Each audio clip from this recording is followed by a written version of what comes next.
Hello students. आज हम जो हमारा टॉपिक पढ़ रहे हैं कंज्यूमर बिहेवियर्स पे, वो है फैक्टर्स अफेक्टिंग कंज्यूमर बिहेवियर। यानी कि उपभोक्ता का जो व्यवहार है वह कई घटकों से कई उस जो है घटकों से प्रभावित होता है। उन सभी घटकों को जो है अ, हम इस वीडियो में स्टडी करने जा रहे हैं। फर्स्ट है पर्सनल फैक्टर्स। पर्सनल फैक्टर्स यानी कि व्यक्तिगत घटक। प्रत्येक जो क्रेता है कि उसके जो व्यक्तिगत जीवन में है अनेक घटक होते हैं जो कि उसके क्रय व्यवहार को प्रत्यक्ष और परोक्ष रूप से प्रभावित करते हैं। सबसे इम्पोर्टेंट है एज यानी कि आयु। उपभोक्ता की आयु जो होती है क्रय व्यवहार को प्रभावित करती है। हम देखते हैं कि जो बचपन होता है उसमें जो है अधिकतर बच्चे जो है चॉकलेट, कोक्स, पिज़्ज़ा, आइसक्रीम आदि की मांग करते हैं। उनकी मांग जो होती है वहीं तक सीमित होती है। आपने देखा होगा दुकान पर जाकर एक बच्चा हमेशा टॉफ़ी की तरफ या खिलौने की तरफ हाथ बढ़ाकर अपनी डिमांड बताता है। तो उनकी जो डिमांड होती है वह चॉकलेट और आइसक्रीम्स, नमकीन, वेफर्स इन तक ही सीमित होती है। किंतु जैसे जैसे वह युवा होता है वह अच्छे कपड़े, जूते, मनोरंजन के साधन आदि की मांग करने लगता है। इसी तरह से ये युवा अवस्था से जब वह वृद्धावस्था में आता है तो उसके उत्पादों की मांग और क्रय व्यवहार में परिवर्तन हो जाता है। तो एज जो है हमारा सबसे इम्पॉर्टेंट फैक्टर है जिससे कि व्यक्ति का जो है उपभोक्ता व्यवहार जो है वह प्रभावित होता है। उसके हिसाब से उसकी जो डिमांड्स हैं वह भी बदलती रहती हैं। Second is life cycle stage यानी कि जीवन चक्र की अवस्था। आयु के साथ साथ जीवन चक्र की अवस्था भी बदलती है। किशोर की जो अवस्था होती है, किशोर वय का जब होता है कर वयस्क आयु में प्रवेश करने तक व्यक्ति अविवाहित रहता है। इसलिए उसकी आवश्यकताएं क्या रहती हैं? खाना, कपड़े, खेलकूद, मनोरंजन के साधन आदि ही रहते हैं। और युवा अवस्था के बाद जब उसकी विवाह हो जाता है तो ऐसी स्थिति में उसकी जो आवश्यकताएं और क्रय व्यवहार में परिवर्तन हो जाता है। वह क्या करता है? वह स्वयं की आवश्यकता एवं आराम के उत्पादों के साथ साथ अब अपनी पत्नी की आवश्यकता और आराम के उत्पाद भी क्रय करता है। बच्चे हो जाने के बाद उसकी आवश्यकताएं, उसकी प्राथमिकताएं बदल जाती हैं। अब बच्चों के बड़े होने के साथ ही स्वयं भी वयस्क से अधेड़ आयु में प्रवेश करता है। इसलिए उसकी आवश्यकता और उसकी वरीयता हैं उनमें भी परिवर्तन आ जाता है। इसी तरह से जब वह वृद्धावस्था की दहलीज पे पांव रखता है तो अब उसकी जिम्मेदारियां बढ़ जाती हैं। उसे बच्चों की शादी करनी है। तो ऐसी अवस्था में व्यक्ति क्या करता है? अपने वर्तमान के साथ साथ अपने बुढ़ापे के लिए भी, अपनी वृद्धावस्था के लिए भी चिंतित होता है और उसका पुनः जो क्रय व्यवहार है बदल जाता है। तब वह खर्च की बचाए बचत और मितव्ययता की प्रवृत्ति पर ज़्यादा ध्यान देता है। आपने देखा होगा कि युवा लोग जो हैं वह खाओ पियो मौज करो, जबकि जब व्यक्ति वयस्क हो जाता है, प्रौढ़ अवस्था की ओर जाने लगता है, तब उसकी प्राथमिकताएं बदल जाती हैं। अब वह अपने बचत पर अधिक ध्यान देने लगता है। इसी तरह से जो हमारा थर्ड पॉइंट है लाइफस्टाइल। लाइफस्टाइल यानी कि उसकी जीवन शैली। जो व्यक्ति की जीवन शैली है वह भी उसके क्रय व्यवहार को प्रभावित करती है। कुछ लोगों की क्या विचारधारा होती है? सादा जीवन उच्च विचार के सिद्धांत पे होते हैं, जबकि कुछ लोग कहते हैं खाओ पियो मौज उड़ाओ कल किसने देखा है, ऐसे सिद्धांत को अपनाते हैं। इसलिए क्रय व्यवहार उसी के अनुरूप बन जाता है। क्योंकि कुछ लोग विलासिता, आराम की आवश्यकताओं और पर अधिक ध्यान देते हैं और उस पर खर्च करना पसंद करते हैं। तो ऐसी स्थिति में जो व्यक्ति सादा जीवन जीता है और जो व्यक्ति विलासिता पर खर्च करना चाहता है उन दोनों का क्रय व्यवहार भी अलग अलग होगा। फिर है सेल्फ इमेज यानी कि अपनी खुद की इमेज, उसका खुद की जो है स्वधारणा या स्व छवि क्या है।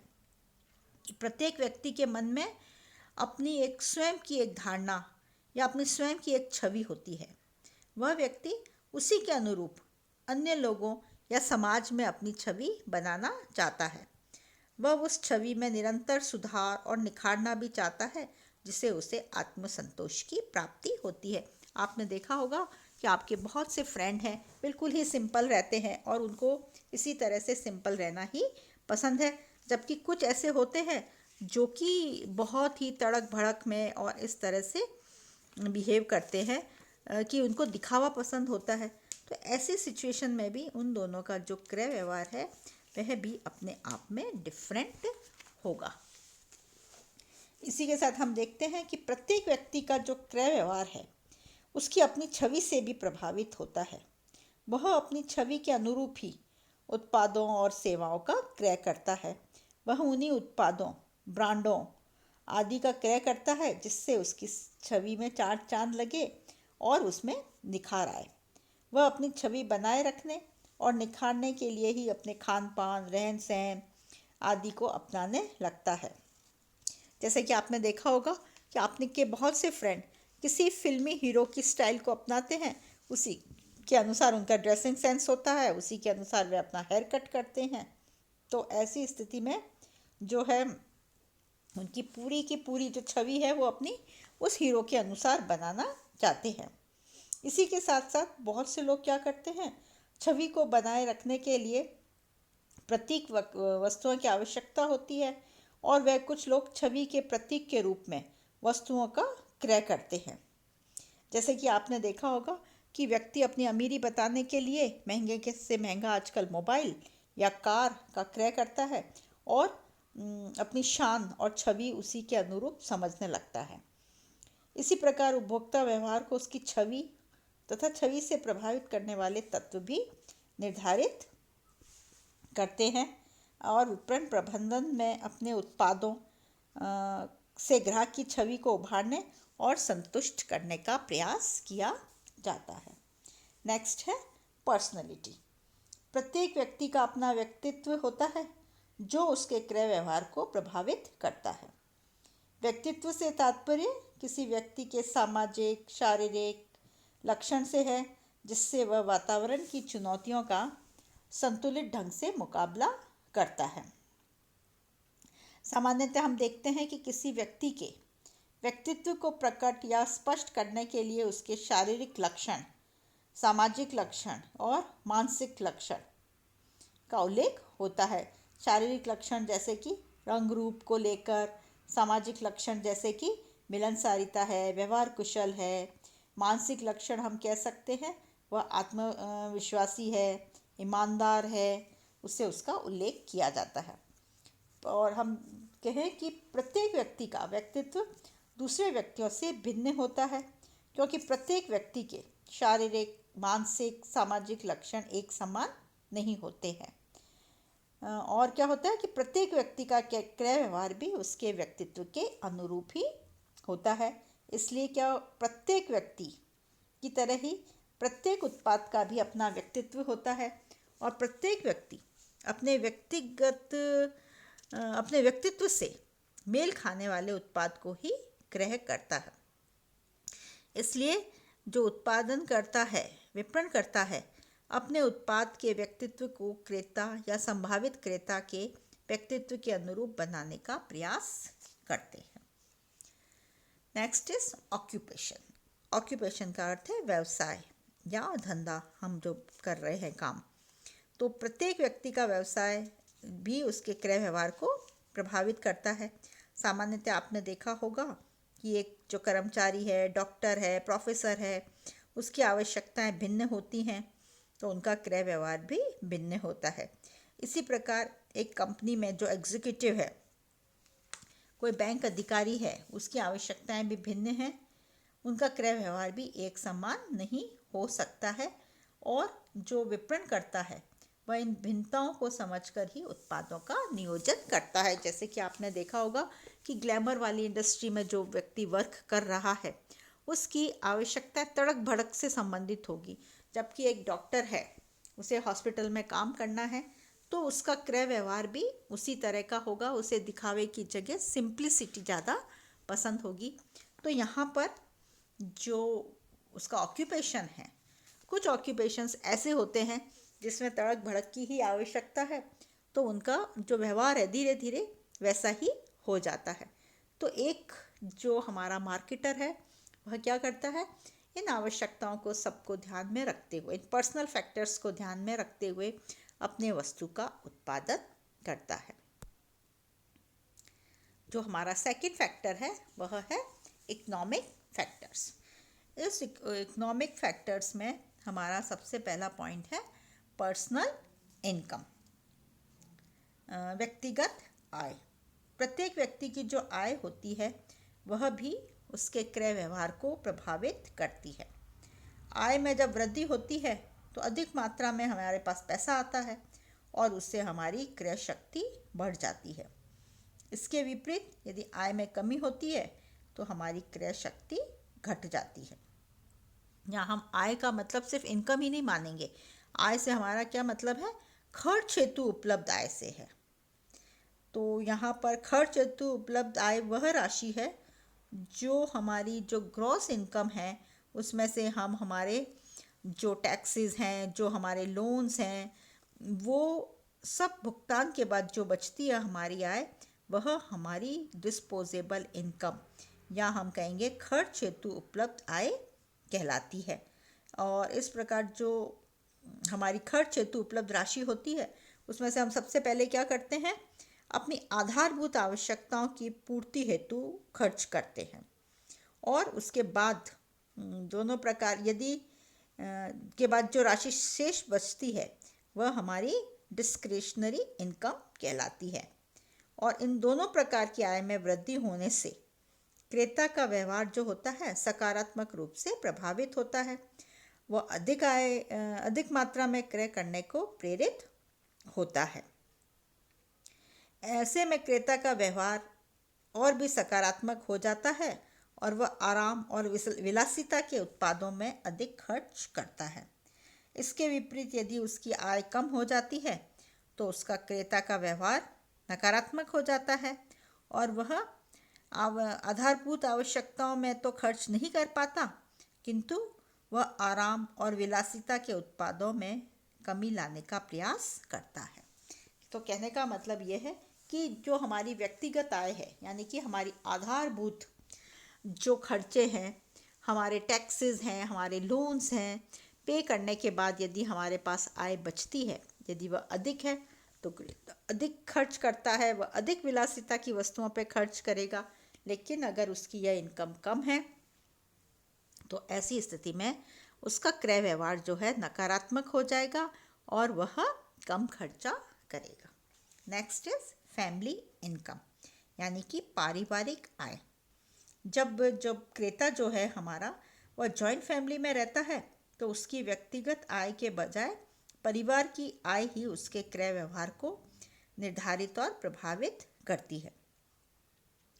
संयुक्त जो परिवार है, हमारे जॉइंट फैमिलीज हैं, उसमें सभी सदस्यों की कुल आय के अनुरूप ही परिवार के प्रत्येक सदस्य को खर्च के लिए राशि उपलब्ध रहती है।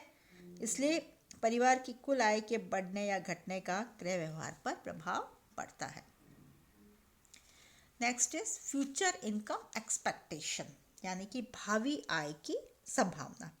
कभी कभी भावी आय की संभावना भी क्रेता व्यवहार को प्रभावित पड़ती है। जैसे कि आपने सुना होगा कि गवर्नमेंट एम्प्लॉयज़ होते हैं, इस बात का इंतज़ार करते हैं कि कब डीए बढ़ जाएगा, कब हमें बोनस मिलेगा।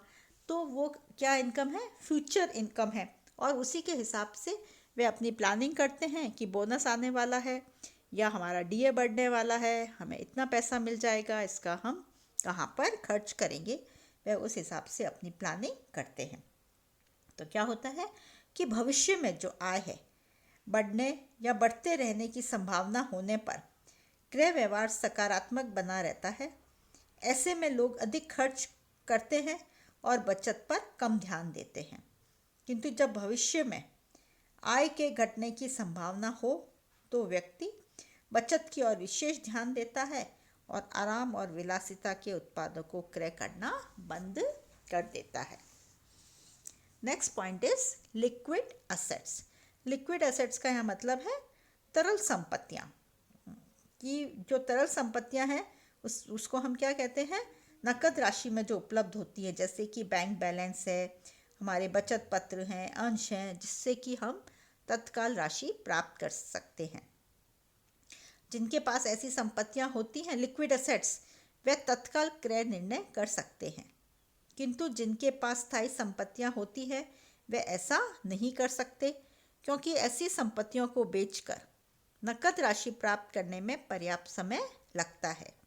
यही नहीं, ऐसी संपत्तियों को बेचने का निर्णय भी आसानी से नहीं लिया जा सकता है। इसलिए जो हमारा क्रय व्यवहार है वह भी नकारात्मक होता है। यानी कि ऐसे उपभोक्ता जिनके पास लिक्विड एसेट्स ज़्यादा है, जिसके पास कैश अवेलेबल है, वह अपनी आवश्यकता की वस्तु पर अधिक खर्च कर सकता है। अब बहुत से लोग होते हैं, उनके पास पैसा तो है, लेकिन वह किस में है, सब फिक्स एसेट्स में है, ज़मीन जायदाद है, उससे वह अभी आज की डेट में अपनी विलासिता की वस्तुओं पर वह खर्च नहीं कर सकता है, क्योंकि ऐसी संपत्तियों को आसानी से बेचना संभव नहीं होता है। नेक्स्ट इज क्रेडिट फैसिलिटीज़, यानी कि साख सुविधाएं। बाजार में उपलब्ध साख सुविधाओं की स्थिति भी जो है क्रय व्यवहार को प्रभावित करती है। यदि आसान शर्तों पे, कम ब्याज पे साख सुविधाएं उपलब्ध हों तो क्रेता का क्रय व्यवहार सकारात्मक हो जाता है। वह ऐसा कोई भी उत्पाद खरीदने का निर्णय तत्काल ले सकते हैं, और इसके विपरीत स्थिति होती है तो क्रय व्यवहार नकारात्मक होता है। तो आपने देखा होगा कि आजकल बाज़ार में क्रेडिट फैसिलिटी बहुत उपलब्ध है। आसानी से लोन पर लोग कार खरीदते हैं, इलेक्ट्रॉनिक इक्विपमेंट्स खरीदते हैं, और वे इस पर अपना इंस्टॉलमेंट में वस्तुओं को लेकर वर्तमान में उसका उपभोग आसानी से कर सकते हैं। Last point is price level, यानी कि मूल्य स्तर। बाजार का जो मूल्य स्तर है वह भी क्रेता के क्रय व्यवहार को प्रभावित करता है। बाजार में जिन उत्पादों के मूल्य बहुत ऊंचे या बढ़े हुए होते हैं, क्रेता उन उत्पादों के क्रय के निर्णय को टाल देते हैं। कभी कभी वे उन्हें क्रय भी नहीं करते हैं। इसके विपरीत जब मूल्यों में कमी आती है या महंगाई कम होती है तो लोग उत्पाद आसानी से क्रय कर लेते हैं। तो इस प्रकार हम देखते हैं कि जो इकोनॉमिक फैक्टर्स हैं, जिसमें पर्सनल इनकम, फैमिली इनकम, यानी कि इनकम, लिक्विडिटी जो है, अगर उपभोक्ता के पास ज़्यादा है तो उसका व्यवहार भी उसी प्रकार का रहेगा, वह आसानी से वस्तुओं को क्रय करेगा। यह भी एक डिटेल टॉपिक है, एग्ज़ाम में इस पर क्वेश्चन ज़रूर आ सकता है, इसलिए इसको मैंने कई पार्ट्स में, 3 पार्ट्स में डिवाइड करके इसको डिटेल स्टडी हमने की है। आप इसको ज़रूर पढ़ें। Thank you.